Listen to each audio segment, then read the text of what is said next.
நாள் ஆகுதுங்கண்ணா? இன்னைக்கு 23 நாள் ஆச்சு. 22 நாள்.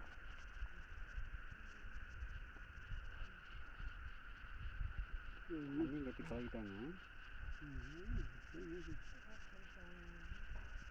இப்போ ஃபஸ்ட்டு என்ன கீழே கொடுக்குறோங்க?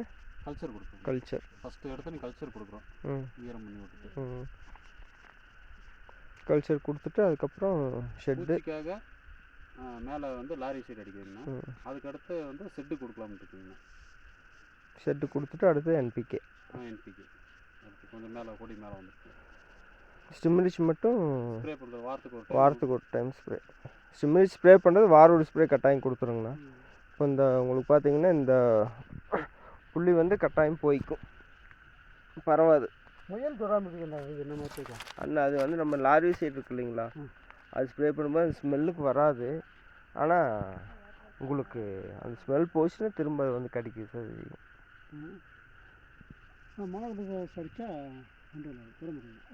அப்போ இன்டாக்ட் அடிக்கலாம். இன்டாக்ட் அடித்தா ஸ்மெல் எப்படியும் ஒரு வாரத்துக்கு தாங்கும், அந்த ஸ்மெல்லுக்குள்ளே வராது. சுற்றி அவுட்டில் மட்டும் அடித்தா கூட போதும். வெளியே மட்டும் அதோட பெல்லி அடிக்குது.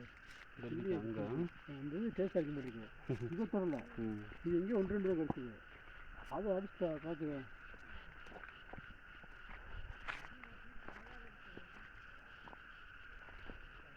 இந்த போருங்க சரி சுற்றியாச்சுனாவே இந்த பின்னாடியே களை ஊற்றிட்டு வராங்க. அதான் சுற்றியாச்சுன்னா இந்த வேலையை அவங்க வச்சுட்டு தான் அதை ஊற்றி விட்டோம்.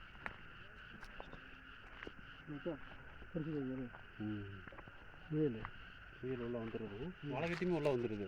அதனால் இது வந்துடும். அது அது நம்ம சுற்றி பார்டரில் மட்டும் இன்டாக்ட் அடிச்சிட்டாங்கன்னா அந்த ஸ்மெல்லுக்கு பார்த்தீங்கன்னா ஒரு வாரத்துக்கு அந்த ஸ்மெல் இருக்கும். ஒரு வாரம் போய் செடி வேறு என்ன இந்த மாதிரி வந்துச்சுன்னா அப்புறம் தொடாது.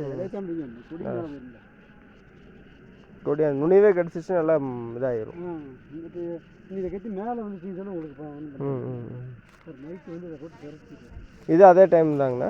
இதெல்லாம் ஒரு இது ஒரு நாள் முன்ன பின்ன அவ்வளோதான். ஒரு நாள் முன்ன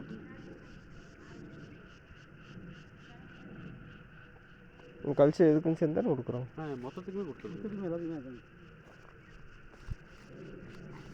இந்த இதில் வரல இல்லைங்களா அந்த புள்ளி, இதில் இல்லை.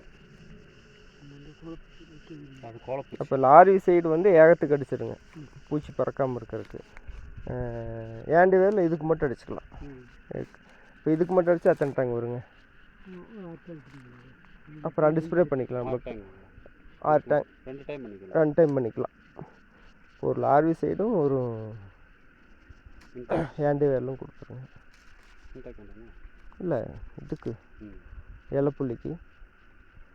இப்போது ஆமாம் நூல் கட்டி முடிச்சோன்னா கல்ச்சர் கீழே கொடுத்துறோம் இல்லைங்களாங்கண்ணா.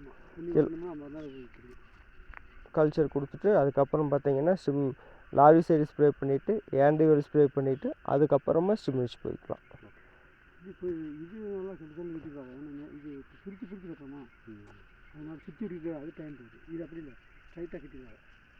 அப்போ சீக்கிரம் இது கட்டிடுவாங்க. இதில் தான் வேலை வாங்குது. கொஞ்சம் பிரித்து விட்டேன் நான் கட்டி பற்றி அந்த சீக்கிரம்.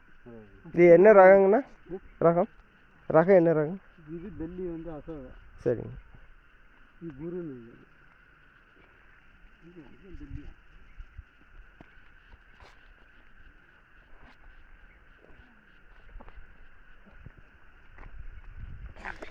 பெல்லிங்களா? இதுவும் பெல்லி. இது அசோகா. இது அசோகா கம்பெனி பெல்லி.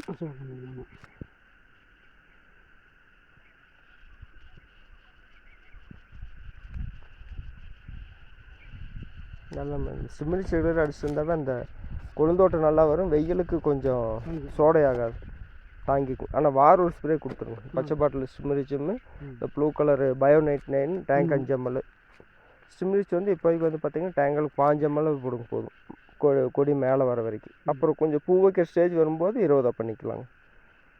இது உங்களுக்கு ஒரு 10 நாள் அதிகபட்சம் அடிச்சு மேலே வந்து இன்னும் ஓடி தள்ளி தண்ணி 2 தண்ணி அடிச்சோம்னா அந்த உரத்தை போட்டு தண்ணி ஓட்டும்போது ஜல்லின்னு. இப்போ நீங்கள் கல்ச்சர் கொடுத்தாலும் ஷெட்டு கொடுத்து அதுக்கு அடுத்தடுத்து கொடுக்குறதுலேயே உங்களுக்கு நீங்கள் சொல்கிற மாதிரி சீக்கிரம் வாங்க வேண்டாம். எல்லாமே நான் வந்து பார்த்து கொடுத்துருவேன். வாரம் ஒரு டைம் கட்டாயம் வந்துடுவோங்க. என்னென்ன வேணுமோ அது அந்த டைமுக்கு வேணுங்கிறது பண்ணிக்கலாம். சொல்கிற டைமில் அதாவது மேக்ஸிமம் ஃபாலோ பண்ணிட்டு இருந்தீங்கன்னா போதும். ஆமாம். நம்ம என்னென்னா எடுத்து மற்றவங்களுக்கு எக்ஸாம்பிளாக காட்டணும் நம்ம இந்த அளவுக்கு கொண்டு வந்திருக்கிறோம் அப்படின்னு.